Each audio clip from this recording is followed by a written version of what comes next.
সম্প্রতি মেট গালায় গিয়ে সকলকে চমকে দিয়েছেন আলিয়া ভাট। এবার ফের নতুন ফটোশুটে ধরা দিলেন আলিয়া। কিন্তু সকলে বলছেন তিনি নাকি স্বামী রণবীর কাপুরের প্রাক্তন প্রেমিকা দীপিকা পাড়ুকোনকে নকল করে ফেলেছেন।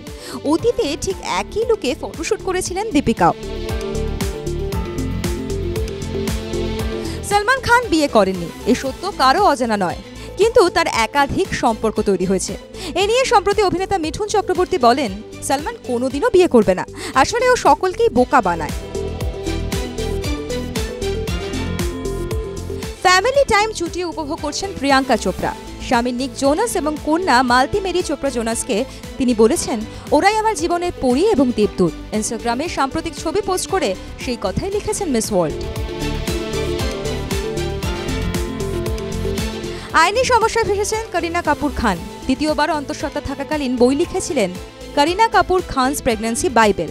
বইতে বাইবেল শব্দের কারণেই শুরু হয়েছে সমস্যা। অভিযোগ, বাইবেল শব্দ ব্যবহার করে খ্রিস্ট ধর্মের মানুষদের ভাবাবেগে আঘাত করেছেন করিনা। রাত পেরোলেই মাদার্স ডে। পুত্র আরহান খানের পডকাস্টে হাজির হয়েছিলেন মালাইকা অরোরা। মালাইকা জানিয়েছিলেন কেমন মা হতে চান তিনি। বলেছিলেন, আমি আমার ছেলের বন্ধু হতে চাই, এমন বন্ধু যাকে সব কথা বলা যায়। গত 9 মে হাওড়ার এক ব্যাংকোয়েটে বসেছিল আদ্রিত রয় এবং কৌশাম্বী চক্রবর্তীর বিয়ের অনুষ্ঠান। গোটা মিঠাই পরিবার হাজির ছিল সেখানে। আর এদিন অনুষ্ঠিত হলো তাদের রিসেপশন। কলকাতা প্রিন্সটন ক্লাবে বসেছিল সেই রিসেপশন। হাজির ছিলেন ইন্ডাস্ট্রি চেনা মুখেরা। সাদা পোশাকে সেজেছিলেন নবদম্পতি। হাম দিল দে চুকে সনমের সময় ফিল্ম ফেয়ার পুরস্কার জিতেছিলেন ঐশ্বরিয়া রায়। তাকে পুরস্কার তুলে দিয়েছিলেন জয়া বচ্চন। সম্প্রতি ভাইরাল হওয়া এক ভিডিওতে দেখা গিয়েছে, জেতার পর ঐশ্বরিয়া যখন মঞ্চে বক্তৃতা দিচ্ছিলেন ঠিক তখনই পাশে দাঁড়িয়ে হাসছিলেন জয়া।